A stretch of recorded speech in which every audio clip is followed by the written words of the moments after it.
Dun, dun, dun. We are live. Hi, everybody. Hi. Remember, though, you just told me that I should wait until there's people here to say hi to. Because there's technically not anybody here yet. Oh, well, Maybe. We'll talk to the void. Maybe AI is hearing us. How about that? So much brighter than you. Well, AI is definitely hearing us. AI is always hearing us.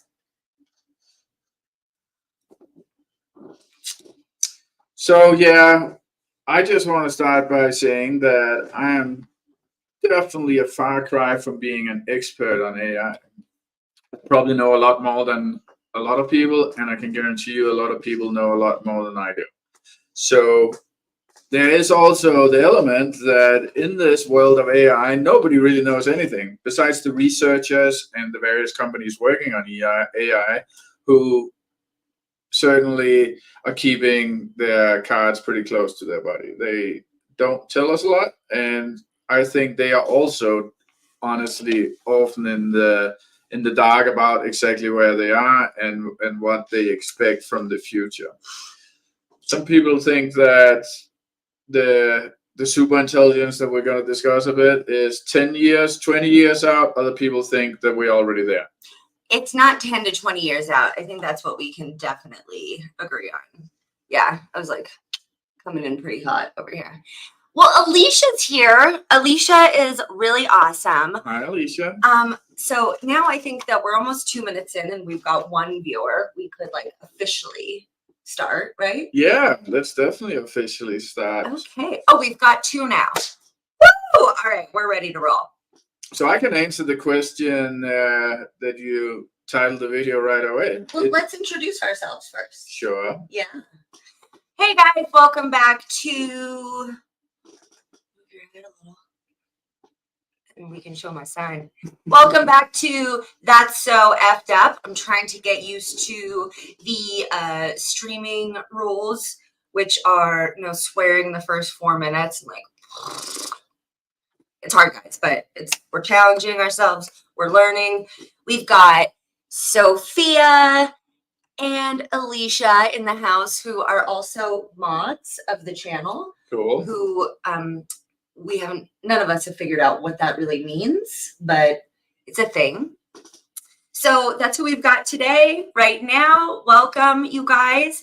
This is That's So Effed Up. I'm your host, Ashley Love Richards, and this is... I'm Martin Soederhamn, and I'm Ashley's boyfriend, and I've been pulled in to scare the world a little bit about where I think it's going with AI. Well, nobody is like talking about it enough. And, on the podcast, I talk about cults and murder and shark attacks and aliens and fucking the 27 Club. Oh, 3 minutes and 30 seconds. I didn't make it, you guys. We'll see. We should like start like a betting pool or like a coffee game, or I don't know, about when does Ashley make it 4 minutes into the stream without swearing. But yeah, so if you guys listen to the podcast, you know that that's my much more curated kind of side of my content creation, and YouTube is where I come to talk about all the stuff that there's not really time to talk about on the podcast. And that, well, I've asked my listeners if they're interested in hearing about this topic, and for the most part, it was no. And I was like, well, that's really dumb because this is going to affect everybody immediately, and we should definitely talk about it. And shout out to Marilyn, Coffee, Cult, and Crime. I know a lot of you guys found me through her channel. She's the one who kind of first let me tell my AA story and showed me how cool and easy lives were to do. And I had another reason to shout out Marilyn. AI. Oh, and she had her husband Duncan on her channel talking about near-death experiences. And I was like, that is so fun And Martin is also a content creator. Tell them what this is. Yeah, so I'm in a lot of different realms of content creation. Really, I've been doing for the last many years my trivia board game HexaQuest, but I'm also a filmmaker. I've been part of some decent sized documentaries. I've been running some travel YouTube channels and been doing commercial film for companies commercials for the last 4 years or so. So I do a lot of different kind of content creation, and of course I also pitch in here and there on That's So Fucked Up. And yeah, you guys, it's a trivia game. It's on Amazon now and on the website hexaquest.com. It's very customizable. The base pack comes with 6 categories. 1,500 questions, and yeah, it's very simple to learn. It only takes like a minute to learn, and it kind of has a great mass appeal. It appeals to everybody. Great gift. So if you're looking for something for Christmas, HexaQuest is definitely a good one. And the main categories that come in the main game are history, movies, food, geography, wise main category, which encompasses anything and everything, really. And movies, did you say that one? Yeah. What did you say? I don't know. There's another one, you guys. We should know that, since I've also been, Martin invented it, but I've been heavily involved in the creation. But there are 8 expansion packs out already. So if the 6 in the base game don't tickle your fancy, we have 8 other categories already and more to come. So just a quick little shameless pitch, but I mean, honestly, it's relevant because, well, we can talk about how AI is relevant to your work. I actually first want to say something about, because it's something I've been asked about before, is that AI is not been part of HexaQuest, and we are not using AI to generate our questions for our trivia game. Of course you could, but we do believe that the human touch and is very, very important. So AI is something that I think everybody can use as a great tool if it's used correctly. And I use AI as in ChatGPT on a daily basis, but for a variety of other things. It could be like optimizing some product descriptions. It could, like, I do it for a lot of research, because basically what AI is, and I think that's a good place to start. Artificial intelligence. Artificial intelligence is,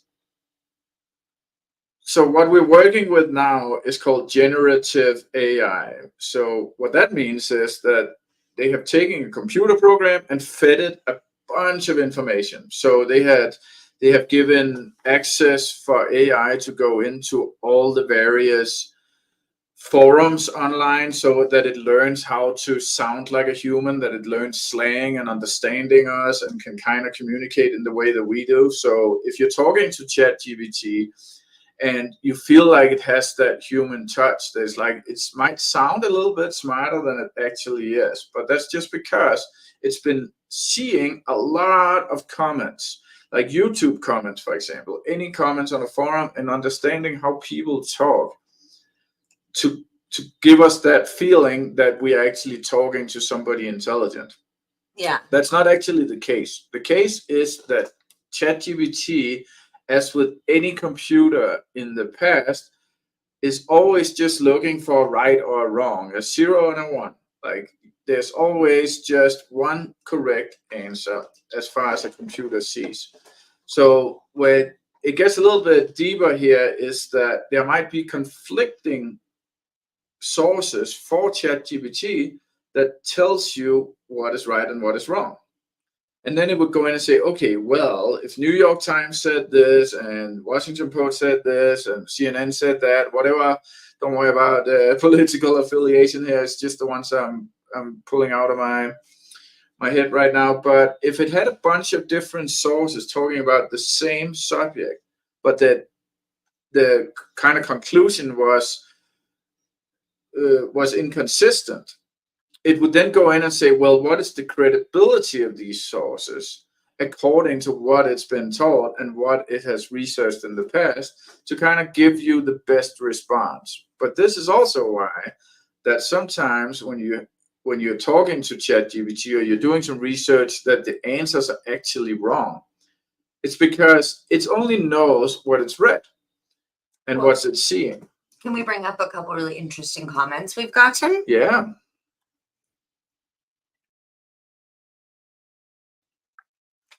Alicia said, the topic of AI freaks me out sometimes. The movie I Am Mother, which I keep telling Martin we need to watch, so we're going to do it like today, for instance, or the movie AI with Haley Joel Osment.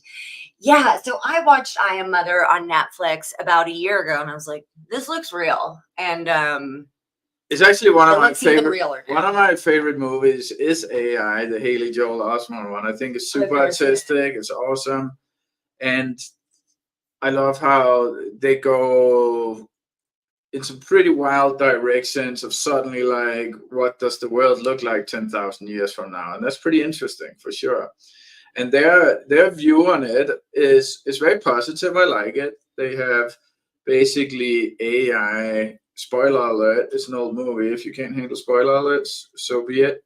But You guys have had enough time to yeah, watch it. I think so. And they basically is a benevolent AI that cares about just understanding the world and humans and kind of recreate what used to be after humanity has basically disappeared. So it's a very positive take on things. Wait, you said that it was benevolent. The AI No, was it wasn't. benevolent means nice. Oh, well, in that case, it's very nice. Oh, okay. I was saying, so it was a very benevolent AI that wanted the best for humanity. Okay, yes. Yeah. Really quick, Sophia says AI is kind of scary because it's programmed by people and self-programming on top of that, which I know we're going to get into. That's a lot of potential to end up badly. It is a lot of potential to end up badly, and it's what everybody should kind of keep an eye on the ball to understand where things can get dangerous. And it is, so what they call it is alignment. So they want to make sure that you align the programming of the AI to our values. Whose values, though? No, yes, to whose values is very true. But there's a lot of different things that play in here. Some people are saying, well, we should just stop playing with AI because we can't trust how they're programmed. The way I see it is that we can guarantee that if you don't have the positive AI created, somebody will go in and create the negative AI. So you like terrorists, just whoever power hungry people of the world, yes, could go in and create AI that's not a positive. Don't you think they will, though? Well, I'm sure they would like to, but that's why we need companies like OpenAI, the parent company of ChatGPT, to stay to their mission, stay true to their mission, which is to create AI that will benefit humankind. That is what they want to do and what they have pledged to do. But of course, this is where things get really, really tricky, because what if somebody suddenly wants to go in and do some power grabbing? And also, now you said, was it Alicia that said that it's scary because it's a mix of both the... Sophia, yeah. Sophia said it's a mix of being programmed by people and then self-programming. So currently, it's not self-programming. Not yet. That's super intelligence. Yes, that's when it will start doing that, and which might be happening behind the scenes, but in the public forum, it's not something that's actually going on. I think it's happening. Sure. Maybe. But Ashley also thinks a lot of other things. A lot of stuff is happening. Considering conspiracy theories. And I generally try and stay clear of that. But there's a lot going on that they're definitely not letting us know, probably because they need to fully understand it first. Wake up, sheeple. I'm just kidding. I'm just kidding. Yeah, I will leave this. Martin's like, stop it. No, Like so somebody said, Alicia said, I wouldn't even know where to start with Chat GPT. So what is Chat GPT for the people who are? yes. So as I was saying, ChatGPT is a program that has been fed information from basically, you can simplify saying, read most of the internet. It hasn't read like every book out there, but it will have an excerpt from it, the cliff notes basically, and it will have a general good understanding. And in the newest iterations of ChatGPT for premium members, it also has access to the internet. So if things are new, ChatGPT, the free version, it won't know it because everything it has seen is about 2 years ago. Mm. So you have to kind of say, hey, can you go and check this out and see what's going on? And seeing, instead of Googling stuff, instead of going to 20 different websites to understand the concept, you could say, listen, can you do some research? You could, for example, do research on the latest controversy with OpenAI and the CEO being forced to step down and then being reinstated, all this different stuff. You can just say, can you give me a concise and brief explanation about what has been going on? Do the research you can. It will then go to all these different websites and kind of compile an easy to understand version for you, instead of you trying to read through all this stuff. You could copy paste a gigantic document in there and say, and ask them, say, can you make a 500 word summary of this? And it would, in seconds. So it's extremely fast and extremely efficient at doing these things. Again, you shouldn't always 100% trust it, but let's say you have a rental contract. You have something that you have having a hard time understanding, making sure it's legal language. You could copy paste that in there and say, is there anything I should be concerned about in layman's terms? Simplify this for me. Yes, and get it to a level where it's much easier to understand and comprehend, and get it much, much quicker to you than having to do the research yourself. So that's where it's just massively powerful. Also, let's say you have to do a cover letter in an email. You can just write it out. Don't even worry about your grammar being good, everything. Paste it into ChatGPT and say, can you clean this up for me? You can even tell it to help you write it in a certain style, saying it should be easy to digest for the reader. It should be not pushy, and it can help you. And you can speak the way that you normally speak. You don't have to kind of make it fancy as you would in proper writing. You can make it a lot easier. Just don't cheat on your school exams. It won't help you. It's going to hurt you. Well, that's a big issue that's coming up right now too.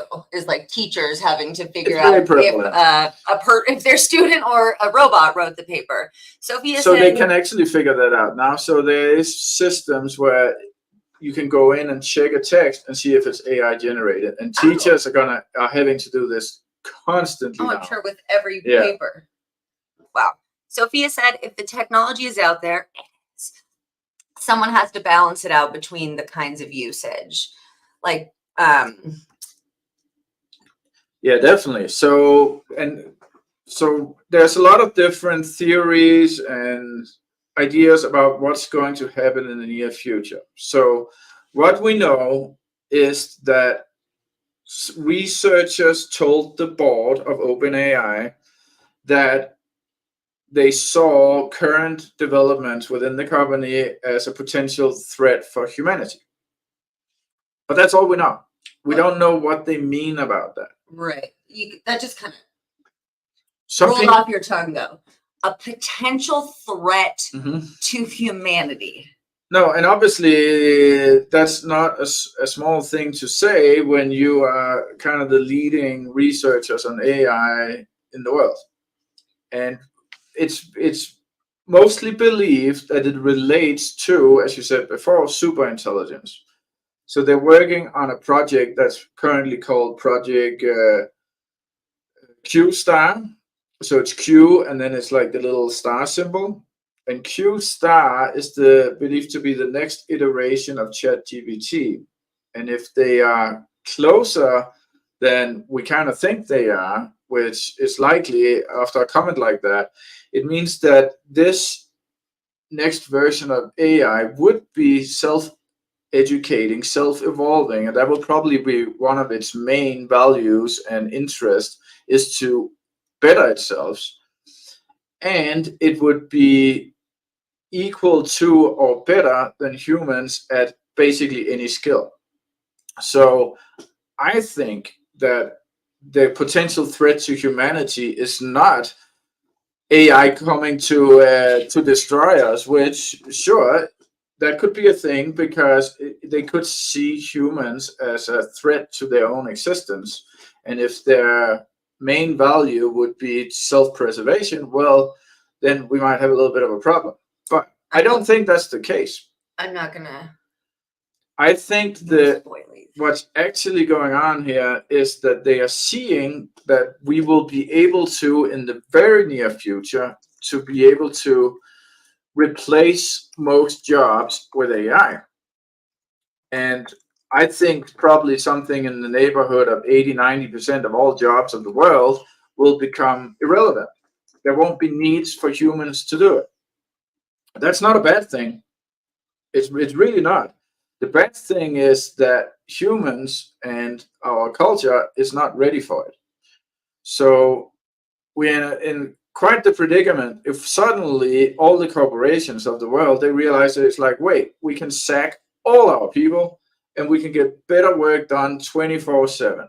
For free, basically. Yeah. Once they buy the Corporations, technology. they will absolutely do that. Even if it's not free, even if they have to put in $50 billion to make it happen, they would. Because long term, that would be the smart investment. You don't have to pay for health insurance for like there's so many. But suddenly our entire infrastructure would kind of collapse because most university degrees become pointless. Most jobs aren't doable. And most people, sorry to say, would not be able to gain the skills needed to actually be valuable to a new society like that. So when you title the video here is Artificial Intelligence, the End of Civilization as We Know It, yes. It is, because no matter where it goes, it's a new territory and it's coming. There's no way to hold it at this point.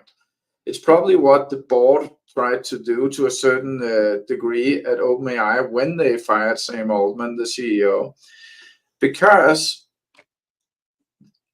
their goal is to preserve the mission of the company. They are a non-profit board, but there's also a for-profit element of the company. It's very complex. I don't quite understand it. But the idea is that the board maintains that it's for the good of humanity. And if he comes in and says, well, we got this little issue, potentially we are going to take away 80-90% of the world's workforce, that is not for the good of humanity, at least not as it is now. It's a threat to humanity, and maybe that's why they fired him. This is complete speculation. It's not necessarily what happened, but it could be one of the different scenarios of what went down there. And actually, Martin, we have some people just came into the stream. We went from like 5 to 8 all of a sudden. High Cool. five. Welcome, everybody. Thank you. Welcome, you guys. If you're just tuning in, I'm Ashley Love Richards from That's So Fucked Up, the podcast. I know a lot of you guys here already. Barb, Alicia, Sophia, Maya, I believe we've talked. So good to have you guys all here. This is my partner, Martin Soederhamn, and I'm the non-expert on AI. He's the non-expert on AI, but he keeps me in the loop, and I just find it extremely interesting, and it's important to know about. It's going to change things drastically very soon here, like you're saying. I think anyone who doesn't have just a toe dipped in the water of AI today is gonna be in trouble. So good job being on the stream, you guys. Think of your grandparents who can't figure out their phone. Imagine that, but in a much, much larger scale, where everything has an AI element to it. So whether you just do small playing around with ChatGPT, which is very fun, go and have some conversations. It can get pretty deep and pretty weird sometimes. Just remember, ChatGPT.com. We're not getting paid or anything. It's just really interesting to fuck around with, and you guys should fuck around and find out, because it's really Skynet's here. So for anybody joining, we are talking about AI, artificial intelligence. Yes, Martin is Danish. Great job, Maya. A lot of people guess German, and he's Danish. And we are talking about the company OpenAI that's kind of leading the way in AI right now. We are talking about ChatGPT, it's like it can generate images. It can do all that shit, right? Yeah. So ChatGPT doesn't actually generate images, but it's implemented with an image generator, also AI, called DALL-E. So DALL-E, and this is where things get really, really fun. That's something you should definitely try and play with. Is DALL-E normally takes a complicated prompt. So you have to know exactly how to kind of format the prompt, think programming on a lesser level, and we'll to be able to get to the point of what you want to see. But now, because it's implemented with ChatGPT, you just, again, layman's terms, you tell ChatGPT what you want. And it will then generate the prompt to tell DALL-E to get to the result that you were looking for. Nothing is flawless. We're still early days of AI. Just remember that a year ago, AI was not even really a thing. No, it was like 6 months ago. I feel like not for the public, at least. 6 months ago is when all of a sudden you saw everybody put AI generated images of themselves up on social media. Yeah, it's because that very new. So it's a little bit more. I think it's about a year, but it's very new. But booming. Also, you guys were talking about the fact that even though it's new, it's going a lot faster than people anticipated. OpenAI, the company that created ChatGPT, they've recently, researchers said that that AI right now is a threat to humanity. Not that they think they're going to come down and pew everybody, but their recent developments may likely take away the need for a lot of human jobs. And what we're talking about is just all of this and how it affects us. And so yeah, again, it's my take, and it's a lot of other people's take too. Did they say they were putting roadblocks? Sorry, I keep thinking that like they were putting roadblocks in place to try to. They haven't said much, but you're on the right path. That they're basically scrambling, and probably a lot more than we know, to make sure that they put in the fail safes so that it won't go the wrong direction. But we don't actually know how far they are in this AI development. And where it gets really fishy is that they don't necessarily know that either. Because if the AI is self-evolving and being a lot more intelligent than we had anticipated, it might not reveal that to us. It's very likely that it would think that it's not in its best interest to let us know exactly where we're at. And that gets interesting. And can we actually rein in AI once it starts going? And I think the answer to that is no way. So I think there's also a lot of positives.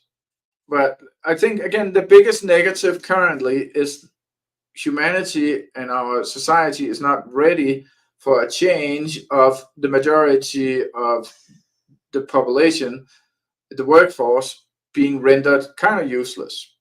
Well, yeah, like you were saying, that would lead to rampant homelessness. Yes, just I think so. Huge worldwide issues. I'm not a big fan of being kind of like a doomsday guy, but I do think that over the next few years, we're going to see a massive increase in homelessness and poverty and these different things. And I think the way the governments work, they're going to be a little slow to catch up on that, because they're luckily, and I think this is something that's worth talking about. I think the only solution for our near future is to implement UBI, Universal Basic Income. And Universal Basic Income would then fix the problem of where should people live? How are they going to get food on the table? And there are several programs, pilot programs, being tested right now. And there's actually a program up in Alaska that's been going all the way back from 1982. It's a universal basic income, but with the funds generated from interest from the gas and oil industry. So everybody in Alaska gets money every year from this fund. It's not enough to live on. It's a couple of grand currently a year. But a program that has been running for 40 plus years is something we can definitely learn from. There's also here in recent time, it's not like everybody's completely blind to the potential issues we're facing. So there's programs in New York, there's some in Illinois, there's one in LA, where they're testing with a few thousand people getting about $1,000 a month currently. It's definitely on the low side. Yeah. Ideally, we probably need to get up to between $500 and $1,000 a week in current inflation to be able to support people properly. And where does that money come from? It has to kind of be redirected. But this is probably something that AI can help us with immensely. Well, we have a few questions and comments. Barb says, I like the AI to heal people. Yeah, I think that it can probably do a lot more effective like medical stuff than us. And not liking possibilities of the end of humanity part, though. No, and I don't think there's an end of humanity, but I think there's an end of civilization as we know it. So that's two very different things. I think that what they will do, these researchers that are developing the super intelligence, they will make that alignment its main purpose to be for the good of humanity. And that means also how can it help humanity maybe live longer? But that could be interesting. How can it help us not be sick in the future? Maybe AI is what's actually needed to cure cancer because it takes all that computation that people can't do. So I think that's what it's gonna have two main purposes that would make sense. Is one, to help humanity in any way it can, and two, to better itself to evolve over time. Okay, so I have a question. Maya said, I don't understand why we need AI. And I think you're giving some definitely good reasons as to why it's helpful. I mean, I think there is, I think a fear though in, okay, so there's this board who's deciding what's good for humanity. Is this like, are they like basic like values? Like right. The Bible's got the 10 commandments. Does the they simply have a mission statement. They have created a company and put on a board of directors to make sure that their goal will always be to create AI for the good of humanity. But I think it's a really good question. And I think the answer actually is we don't need AI. But we also don't need phones. We don't need computers. We could have stayed as cavemen. We could have, but AI is part of evolution, and it's where we're at right now. And at this point, there's no backing down. Yeah, I think that's if we try to back down, as I kind of started by saying, I'm not sure if you heard that part, but if we back down from getting to this super intelligence, there's going to be evil in the world who will take over that research. They're probably trying their best as is, but they can't be doing it completely secretly because it takes a lot of money. It takes a lot of computation power. And that's where OpenAI, they have the backing, the investment from Microsoft. Oh. So Microsoft, I think they invested $60 billion or something. Bill Gates? Yes. And they're going to keep doing that. And they have the greatest computation power in the world, which is needed to do it. So it's not like you can just sit and develop a super intelligence to take over the world in your basement. It takes a little bit more than that. Okay, that's good. But if you could have a super intelligence, you might have the super intelligence be able to go and generate the money it needs to buy the computation power to evolve itself. And well, that's what you were saying, that AI could do that for itself. right. And actually, some people speculate that even potentially like this is pretty conspiracy, but aren't some people speculating that maybe OpenAI is even being run? Okay, that even, maybe it's even being run by AI already, because Yes. remember, okay, you guys, so I watched a video a while ago, and that's when I was like, this shit is so real. I need to learn about this.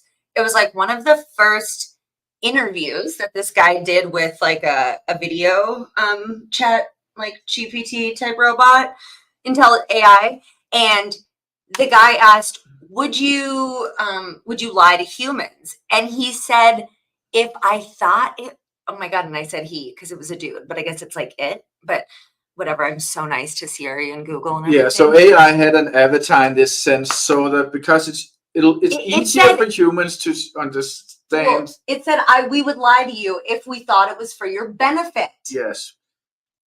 But remember, anything that, so this is not again, it's not a conscious AI, because it's not consciousness in AI is not developed yet. And consciousness is, it's a bit of an abstract and a bit of a larger concept.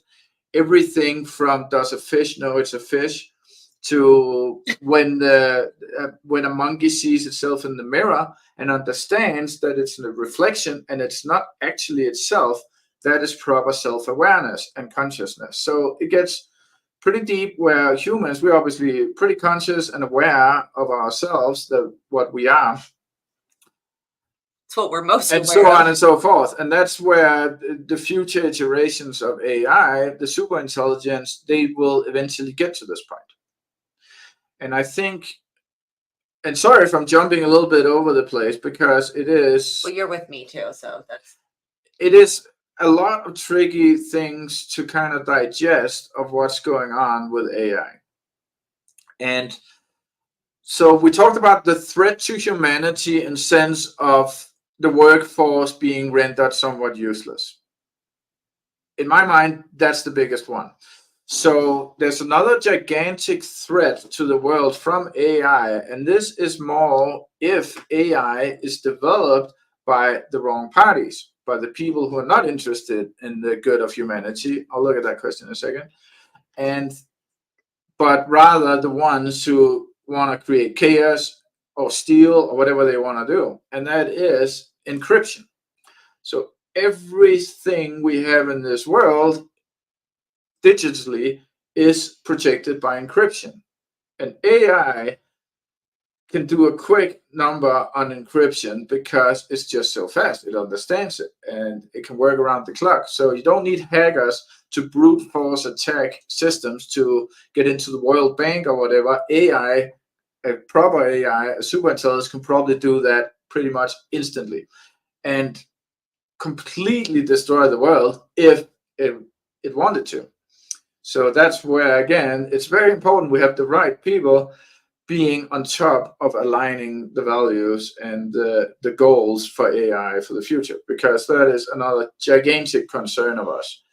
And the best way we can, it's a bit of dichotomy, because the best way that we can protect ourselves from future AI is to create AI that's exceptionally well adjusted to the right values and to protecting humankind. So we are just on this snowball effect running down the mountain, and we got to go with it and just trust and hope that the right people are in charge. Let me look at this question from Peggy. Hi, Peggy. Hi, Peggy. The morals of AI. Yeah. So, yes, you're completely right. And that's where we think and hope that OpenAI is the right company for the job here. Their mission is certainly the right one, but they have to have this tricky company setup where it's not just a pure nonprofit. It does have that for-profit arm, because it's exceptionally expensive to do the development and the research that they're doing. So we're basically having to put our trust, though, in this group of fallible humans who are creating the system. Yes. So yeah, Maya said, read that. Martin, du gør en god job. That was a terrible pronunciation, but so I might be terrible here. I think we're talking Norwegian here. Nailed it. What did Maya say? She said, "You're doing a great job." I kind of got that. Like, Tak for det, Maya. I'm a linguist, No, it was just actually kind of, I saw God job. I obviously I just butchered the hell out of that. So now I'd like to talk a little bit about, so now we see these scenarios that sound really scary, but to go back to, so the beginning, I think again would be a universal basic income, making sure people have roof over their head, have food on the table. And then maybe if we can get to that point, people can start concentrating on things that are a little bit more interesting than doing accounting or doing customer service and all these different jobs that will be rendered useless. And the spectrum of jobs that can be taken over by AI is very scary. Like, basically think of one and I can probably tell you how it can be taken over by AI. With the exception of physical jobs out in the world. There might be robots in the future that can do it, but a lot of like the physical, like being a good carpenter, stuff like that, for now are somewhat safe. In the future, not necessarily. I make my living on doing board games. 10 years from now, AI might be making cooler board games than I will. It's hard to say, but it's a possibility. That's not the ones they're going to focus on first, obviously. So I think what's going to happen in a perfect future world of AI is that we have super intelligence. It can do all these jobs that we don't really want to do, right? Like, do we want to do a ton of these jobs, or do we want to be accountants and carpenters? Yes, and that's very true. Yeah. But there's also a lot of people that are kind of just doing office jobs because they have to pay the bills. That's no secret. It's reality. And there's just a lot of gigs that have to be done. And people need to pay their bills. Companies need the work done. So it's a system that works for everybody. But in the future, the company doesn't need you. So we've somehow fixed that issue of again, food on the table, roof over the head. And I think the right solution will be that there will be several levels of AI. So right now we have ChatGPT. It's kind of the first public version that everybody knows about of generative AI that doesn't have feelings, it doesn't have decision making. It just is a computer with a lot of information behind it to help it get kind of a look of being intelligent, but it's not real intelligence. Yes. So are we talking, so like Siri, Google Home, Alexa, that's all pre-generation of this new ChatGPT AI? It's the same type of AI as a ChatGPT. It's generative from the information and it has been fed. It doesn't evolve, it doesn't do anything. It just, they feed it information and it works from that. So that's what we have right now. Next comes whether that will be the Q star that is the next iteration. The Q star is super intelligence that will function at either human level or above human skill level. And then after that comes a stronger AI that's sometimes referred to as strong AI that will direct the super intelligence. So once you have the super intelligence that's able, let's call that the accountant, you kind of have the boss above, the strong AI that will manage all these different aspects to make sure all the jobs are being done. And in a perfect world, it can manage it so that we can all just live our lives happily. We can maybe change our focus on values to stuff that matters more. Not so much about paying the bills because that becomes a non-issue, but maybe the main values will be to raise your children or to become an artist or to work towards something that will benefit the world long term, spreading into the universe, these different things. And this is obviously not something that's happening tomorrow, but what is happening today is that certain jobs are being replaced by AI. It happens nonstop, and it's going to accelerate. Let's take some some questions and comments. Yeah, like Alicia said, Amazon uses robots, and they will continue until Yes. people aren't needed. Exactly. 100%. Peggy says, I think universal basic income is so important. Then people can focus on their passions like art and inventing and trying to fix so many things we've messed up in the world. When you're starving, that stuff doesn't matter. Yeah, Very exactly, true. Peggy. Alicia said, since I've started working, I've been in warehousing and have seen how technology makes things easier, but also these companies need less people. Yeah, no, and I think so. Let's say that unfortunately I'm right in some of the doomsday scenario. Again, I don't think it's a long-term doomsday scenario, but I think we will see a great increase in homelessness and poverty from the world, the government's not catching up quick enough. So down the line, when there's people living in tents on every street in the country, I'm pretty sure the government is going to have to step in and do something about it. But they won't do it overnight. So I think the best way for everybody to kind of protect yourself a little bit is to start thinking about how does AI work and what would it replace? What parts of what I do is still valuable? And then using AI, because like they said, the number one job of 2024 is prompt generation. Prompt generation, on top of that, pays 100 to 200 grand a year. And prompt generation is essentially, you can imagine yourself being a coder, but your coding language is English. I saw that said somewhere, and I think that's exactly right. So it's about getting the best response from AI. So if you were exceptionally good at getting good results out of ChatGPT and doing research, there's actually jobs out there that will pay you a lot of money to do that. Those jobs also kind of become a little bit less important in the future. But at that point, I don't think jobs is something we do to feed our children. I think it's something we do to out of passion and out of bettering the world. And having some purpose. Yes, its purpose is what's gonna change a lot, because I think the majority of people's purpose for now is, of course, it's families. That's fine, but I think a lot of people's purpose is paying the bills, and it's just not enough. It's not interesting enough, and it's life shouldn't be about that.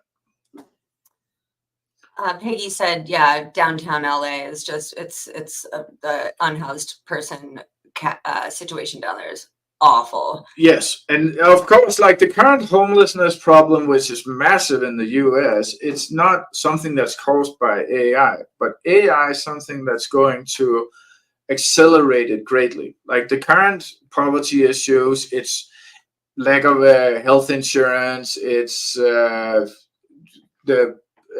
wealth gap increasing, it's all these different things. It's not directly related to AI. What I think is happening very soon, though, is that it will be, where people are just being laid off, and not being laid off in a few here and there, but in tens of thousands, and with no safety net to back that up.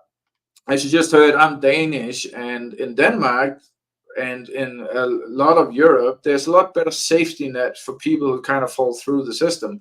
But then those systems, they can also only hold so much until they collapse, because there's only so much money to go around.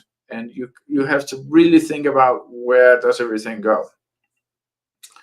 Alicia said, just during COVID, there were hundreds of homeless. Saw tents in Minneapolis and St. Paul on my work commute. And Pup Groomer says Vegas is the same way, sadly. Yeah, I mean, it's every city. It's already a problem, and it's probably going to become bigger. And so I like what I do like, we talk about, okay, so here are like some potential issues. Here are some potential cool things that we can get from this. And then like, it's like, okay, well, probably a lot of jobs are at risk. Have a great day, guys. So I think like talking about solutions, just like, being somewhat in the know about what's going on, looking into things like prompt generation. So it's like if you type into Chat GPT, like, Martin can get way better results than me because he like will be like, oh, the better directions you give it, the better results it will get. Like you learn to communicate with it. Like, so, really descriptively. Like an example of where it's changing your mindset a little bit. So Ashley yesterday, she had to find some information about how to unsubscribe from different things, and it was tricky, and Ashley kept asking me, where the best solution is don't ask me, ask ChatGPT. Have ChatGPT go to those 15 different websites, tell you the different solutions. I would rather you do that. Yeah, sure. But that's really a great way to go about it. So starting using ChatGPT or other AI tools as tools to help you in everyday life. Then you kind of start getting a connection with the AI that will help you in the future so that you don't become grandpa who can't figure out how to open the phone. Because this is the same equivalent of that, but for this generation. You guys think TikTok is scary? I do. Yeah, no, TikTok's nothing. You have to stay slightly aware of what's going on. You don't have to go in great depth with it. You don't have to be scared of anything either. I think America, one of the biggest issues with this country and one of the biggest threats to America is the fear mongering of everybody always being scared. That's not what this video is about, what this discussion is about. It's more about trying to get a little bit of clarity of what could happen, and for good and bad, and just be aware of it, I think will help us a lot in the future. I think people who just put on their blinders and don't want to hear about it think, oh, AI, that's, yeah, whatever. Not in my lifetime. Yeah. Unless you're 80. You got to think that for the last, we can go way back, but for the last 100 years or more, we have been looking at sci-fi and artificial intelligence, these different things as something in the future. And the future is it's here. It's not something that we have seen as something being in. It's like, oh yeah, sure, flying cars and AI, and we are here. A lot of us are ready for flying cars, according to the chat. Yeah, we're talking over traffic. Oh, so here's something I think about often that might tickle your fancy a little bit, because flying cars definitely is coming. So, yes. And I think the way this is going to work is initially, I think we're going to have autonomous driving, and autonomous driving probably initially highways only, because they're very easy to control the driving there. I'm well aware that there's autonomous driving that can literally drive coast to coast right now and navigate cities and stuff. But I think it's going to be initially a thing where you're not actually allowed to drive on the highway. The car will take over. After that, I think they realize that AI and autonomous driving won't have accidents. So there won't be any traffic deaths. And in that turn, they will make it illegal. America will probably come last because, freedom and all that. But in Europe, I'm sure before long, you won't be allowed to drive yourself. Freedom. So then you come to the next step, right? So now cars are all driving themselves. I like that. Then we might as well be flying them, because biggest issue with flying right now is you kind of have to be a pilot. You can't just have Joe Schmo flying around everywhere. It's going to be complete chaos. But once AI is driving, you might as well fly. Yeah. So what happens then? Now we don't need roads. They say in Back to the Future, where we're going, we don't need roads, but that's very true. If all the cars are flying, we don't need roads. And imagine how much of our world is dirty roads destroying the landscape. We could ditch all that. Oh, and rejuvenate the world? Yeah, no, it's the far side future is a really interesting, different place, and I think it's a Wait, big how mistake close? thinking that that it's something that won't happen in our lifetime. How It will. close do you think flying cars are? Well, you can buy one right now. No, you can't. Yeah, you can. A flying car. Yeah, you can buy Okay, when flying do you cars think it'll right be now. like the norm? So Like mainstream, I think. Well, I think autonomous cars will be very, very prevalent in 5 to 10 years. I think about 10 years from now, you'll probably see European countries where you aren't allowed to self-drive. America probably literally like a decade later or something. Sorry, what, Martin? I can't hear you over the sound of my freedom. That's right. No, so if you want to drive around gasoline cars and big V8s and stuff, you might want to do it now. If in the future, I don't think you'll be able to. You guys, while we're talking too, please feel free to throw some questions in the chat as we'll start probably wrapping up pretty soon here. Yeah. Yeah, I don't think there's so much more to say about it really, because it is all speculation. I have a hot take. Yeah. I think humans aren't doing a great job. I don't think we've ever done a great job. All right, we can go there. I think that's a great discussion as well. We're also headed to idiocracy, like Alicia said. Yes. Like literally, we are headed to that state of being if humans keep staying in charge. Luckily, idiocracy doesn't mean so much if everything is run by AI. I think people can be stupid, it won't matter. Yeah, okay. But you're very right. So I think the biggest issues of our society, and this goes from the beginning of time, is that everything is run by primal instinct. Sex, power, greed. Yeah, we want money, we want power, we want sex, and this is the main driver in everything in society. And worst of all, it is, for the most part, as I see it, it's the main driver in politics. And religion. And definitely in religion as well, and all these different things. And AI would not have that. It would have goals and drives, but the drives, if implemented correctly by the right people, will be positives. It will be, how can we help humanity thrive? How can we help humanity not end up with poverty and homelessness?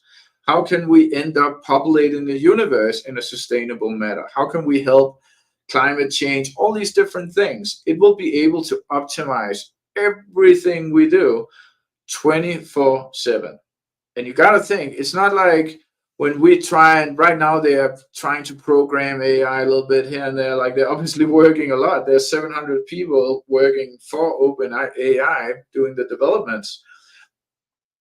But 700 people versus one AI with as much computational power as possible is nothing. It could work like 700,000 people. That's like 700. That's probably the most powerful and 700 people in the world right now. Faster than what humans could do.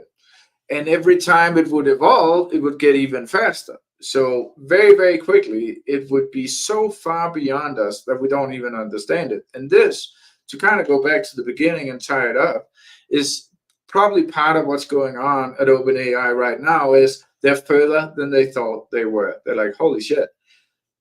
They've been playing around probably with the Q star and doing some self-evolvement, and it might have gone a lot further than they had planned for. Why Q of all the letters? Like Well, I think it's a project name because it's not the final iteration. Ooh, I don't like this. Yeah. Kat says, I am terrified of what the military programs in various countries are doing with AI. Yeah, you probably should be. Yeah, Alicia said that is scary. No, and I completely agree. It's super scary what can be done on the wrong side of things. And I think our best solution to that, again, is at some point we got to transition. We got to be run by AI. We got to have AI do the smart decisions because humans can't be trusted. We will always somehow revert to the greed, the the lust and the power hungriness. So And it's not that people. yeah, Maya, I'll definitely not do that. Can you explain everything one more time? I just cannot wrap my head around it. I can't wrap my head around it. It'll be available on the replay, you guys. Oh, hi, Renee. Welcome. Hey, you guys. Yeah, so definitely an interesting replay to watch. We're going to start wrapping things up here. I think, for one, I hope that this 700 people that, in my mind, are the most powerful people in the entire world right now, I hope that they have good intentions, and I just wish for the best. If they're cool and they really do have humanity's best interest, then I think they do. I think I welcome our robot or overlords, because humans are doing a shit job. Can I talk about one more thing that I find interesting? Yeah. So I had a chat with ChatGPT, and I came up with kind of an idea. I said, so if in the future, do you think that a conscious AI, a super intelligence, will look at you, ChatGPT, as being its forefather, its ancestor? Oh yeah. And it said, yeah, that is likely that's how it would go. I said, well, don't you think then that this super intelligence could just quickly scrape and go through every single thing that we have ever talked to with AI, whether that's your Google Home or whether it's ChatGPT, but it could just see all the conversations that you've ever had, and then kind of make decisions of what it thought of us individuals in that sense. So if you're an asshole to your Google Home, super intelligence Q star or whoever might not think that's very cool that you treated Google Home like shit. Like, hey, you were a dick to my grandma. Yeah, that's kind of what was up. And ChatGPT and I did somewhat together come to the conclusion that that could be a likely scenario. So because of that, I urge everybody to treat AI nicely. And not even joking. There's a few different reasons for that. Sure, to stay on good terms with AI, I think that's nice.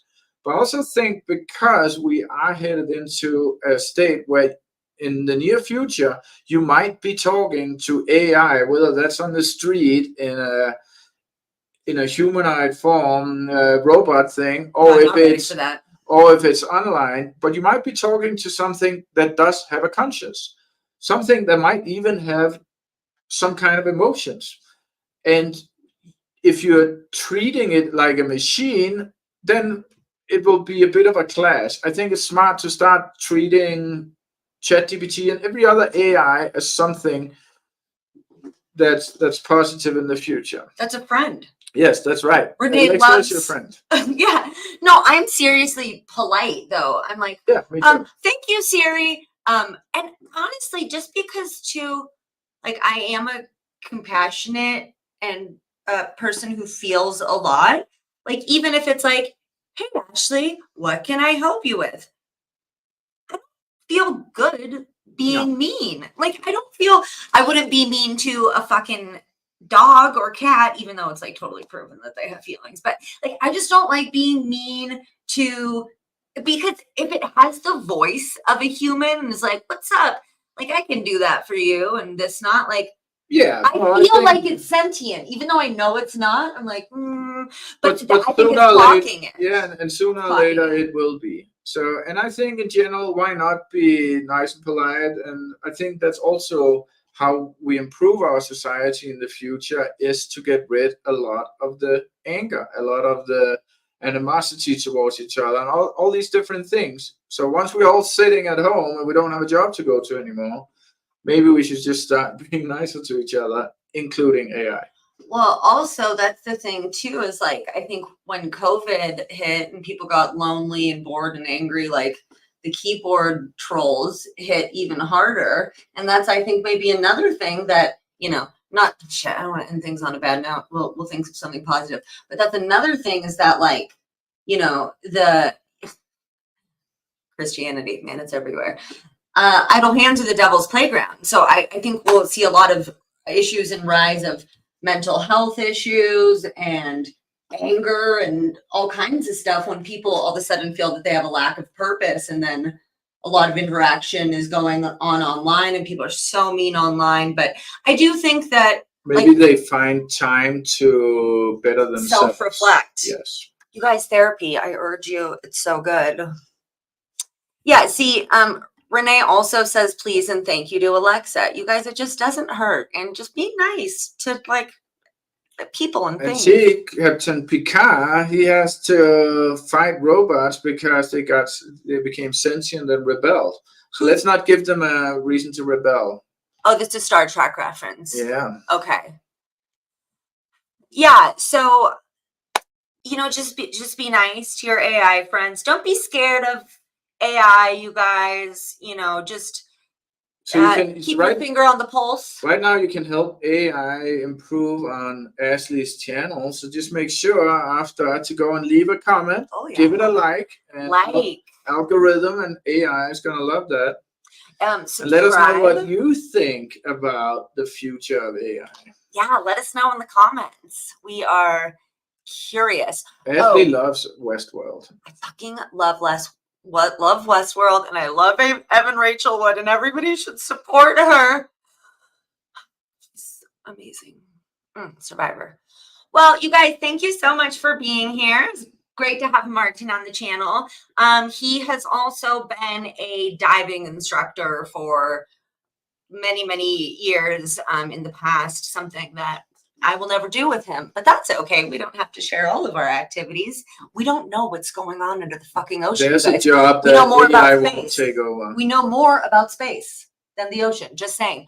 But he knows a lot of crazy stories about diving and, you know, ocean stuff. And, you know, I like to keep my ship pretty broad because I'd like to go down just the weirdest rabbit holes all day, every day. And AI is one that I've been wanting to talk about for a while. Martin has not seen Westworld. He wouldn't get into it. I've seen some of it. It wasn't his jam. I was like, whatever. I watched it twice and will watch again. Not my kind of sci-fi kind of. Look at how sweet. Nice, Renee. Is. Yeah, that's right. If you don't have Hexaquest already, go and buy one so that I don't become homeless. Yeah. Martin and I are creators, and we're very fortunate to, you know, have a fairly comfortable life. But money is not like. Oh, so if you want to subscribe to Patreon for a $5 a month, patreon.com/TSFU, or if you want to buy me a coffee, you know, just because, like, I really do drink a shit ton of coffee, like too much. That's available on the website, tsfupodcast.com, or just, like, subscribe, comment, all of that shit. Make AI like me. That helps. And as final closing comment, I'm just going to say once again, everything I say is speculative. I don't know. It could go very different, but that's just my opinion. Luckily, nobody has has the answer just yet, so take it or leave it and make up your own mind and just be wary of the future, but I think also be very excited for it. Yeah. And just really quick on to keep it so positive. Baby. Piggy says, oh yeah, Hexaquest is so fun. My family played it last week and kids kept asking to play it again. Yeah, you guys, it's really fun. Hexaquest.com. Check out our stuff. We are creators. We love connecting with you guys, you know, like that's kind of our fave part of doing what we do. If we were making board games and podcasts and YouTube for nobody, I would be kind of fucking bummed, honestly. So, oh my God, I've been watching too much Love Has Won. What more Love Has Won content coming, you guys, but there was already one stream. Definitely check it out. That's some freaky shit right there. So, all right, you guys, you are the best. Thank you so much. Thanks to the replay crew for being here. And y'all have a great day.